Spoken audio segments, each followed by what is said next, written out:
Holler at the Historic Grandin Theatre is a live storytelling series that's the brainchild of Roanoker Lee Hunsaker.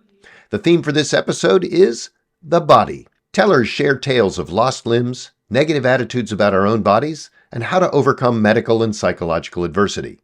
Blue Ridge PBS Echo is pleased to share these moving stories. Please note that the opinions expressed do not necessarily reflect those of Blue Ridge PBS or the Echo Channel, and be advised that some of the stories contain graphic language and stories about mental and physical abuse, so viewer discretion is advised. All right, bring it. We are bringing it. Next story, another first-timer. Ooh, this one. They're all lean-inable. So, yeah, you know what to do. Y'all are so beautiful out there. He's a longtime Roanoker who cringes when asked to write a bio. Because literally, I had to ask him like an hour before the show, like, come on. And so this is the bio. This is his first time telling at Hoot and Holler, but he spent years practicing around the campfire. There's so much more to this beautiful human, and you're about to learn it. Lean in and love him, Seth Marlow. I can't see anything, which I anticipated, but here we are. Also, probably a lot of you know me just because this is Roanoke, and thanks. You won't be surprised to hear that I don't have this fully committed to memory. So I'm going to rely, I got like a couple different aids over here to go for. So I'll just jump in. The fertility clinic is styled like a spa. The vibe for the most part is chill, but scattered throughout are copies of a book my doctor has written called The Art of Living with Intent. On the cover, he appears with his arms thrust over his head, Victory V, and the same image appears at a larger size throughout the clinic, emblazoned to life.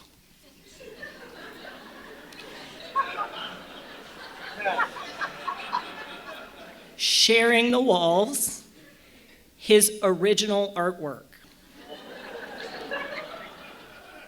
Ambiguously floral paintings with a kind of Georgia O'Keeffe vibe about them. As we pass the third or fourth such work, my wife whispers, "Do you think these are portraits?"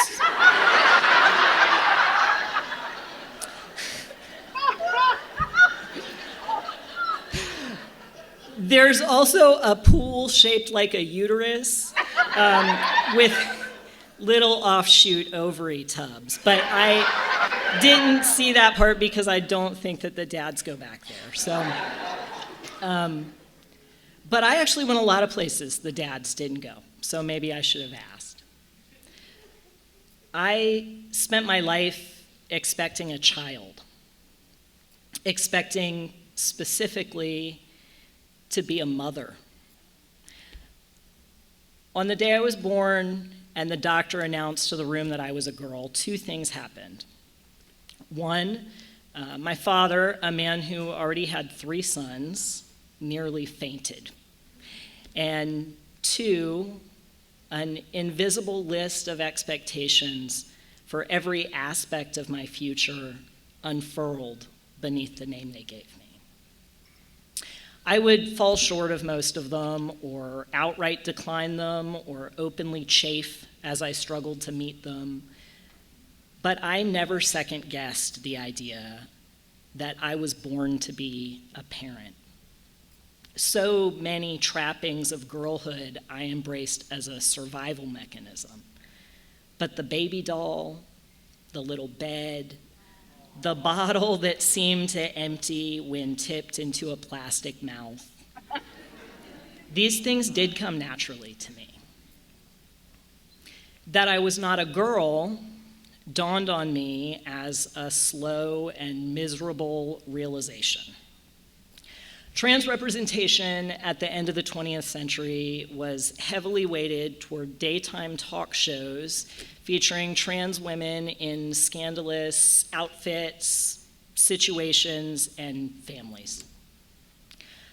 I don't know when I learned that trans men also existed, only that once I knew, I could not unknow it, even as I desperately hoped to avoid such a fate for myself.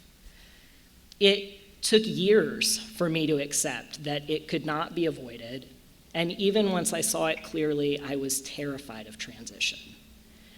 I had more reasons, but top among them was the child I had always thought I would have. Comprehensive care for transgender people remains an elusive goal even 20 years later, but at the turn of the century, any care at all felt almost unattainable. To find a doctor who would prescribe hormones often required checking one's humanity at the door and submitting to all manner of questioning and disdain, for which it was implied that you should be grateful. Certainly no one was asking trans people about our hopes to have a family. In much of the United States, medical sterilization was required to update documentation that allows people to move through the world, from driver's licenses to passports. So it wasn't just implied that trans people shouldn't have children. In many ways, it was required.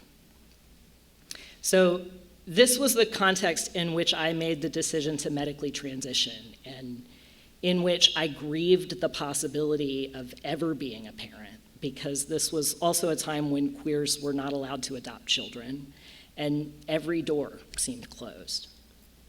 But I knew that I would not survive without transition, and I counted my fertility and my future as a parent among its costs.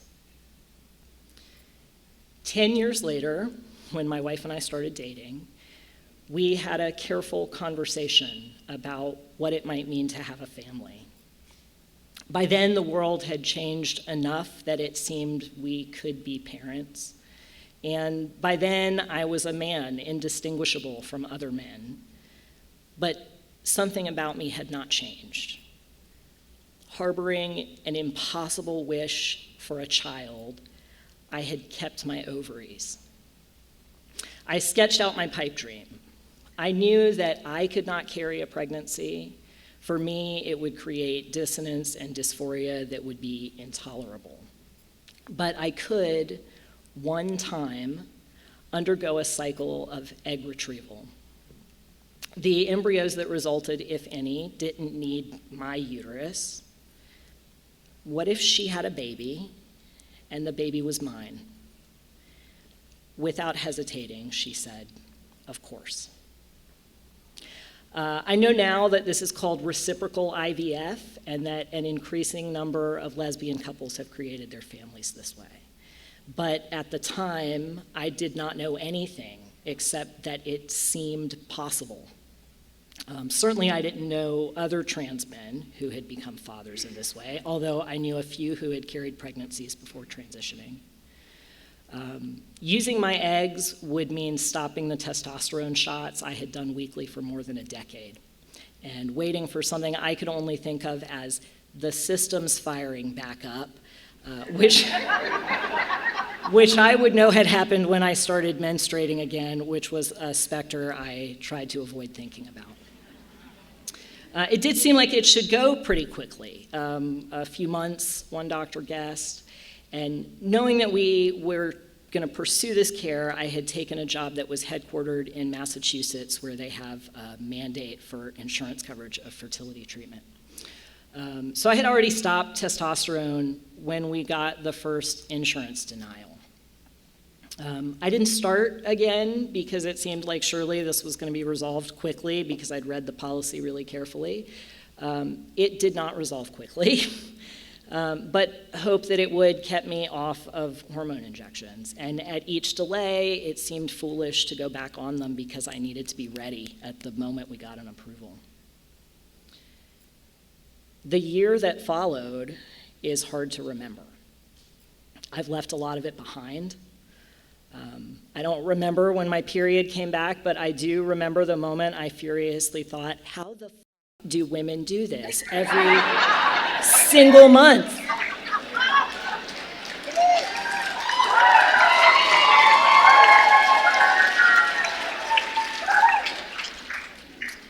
When the final denial came, it felt like a relief. The slow tidal shift in my body had left me feeling displaced and disoriented. I was so tired of waiting.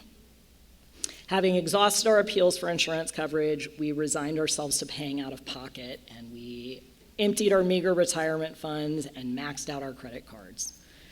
The clinic we used was in central New York, chosen for their relative affordability in a sea of unchecked parental aspiration.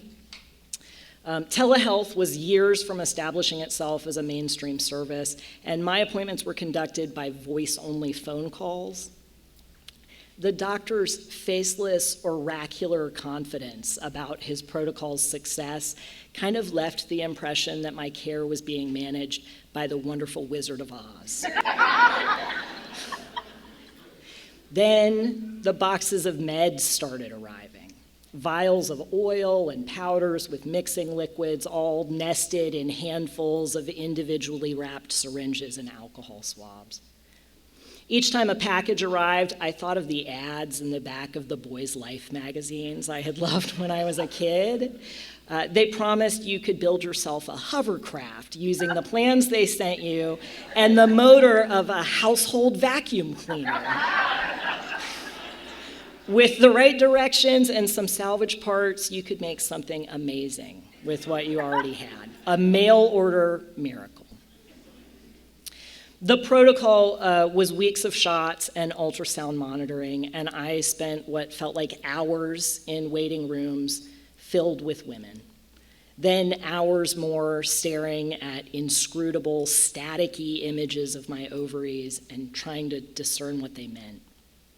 At the end, a trigger shot causes one final push of egg development and starts a 36-hour countdown to retrieval. I don't remember the drive to New York, but I do remember the morning of the procedure, which I spent smoking a joint in the hotel parking lot to calm my nerves. At the clinic, I bypassed the uterus relaxation pool. Ambiguous oil paintings brightened the hallway to the procedure room.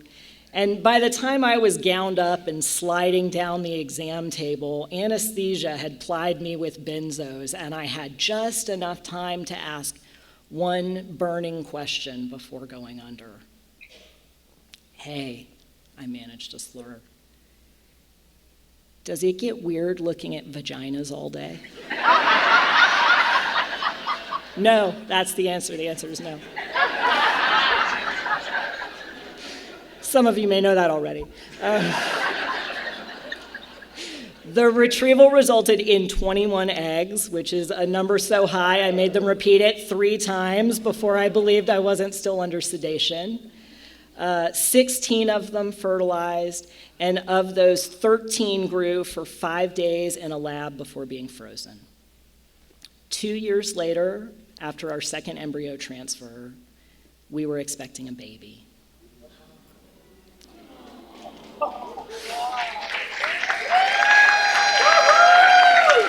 This is the first moment I saw my son. Today, my son is 8 years old.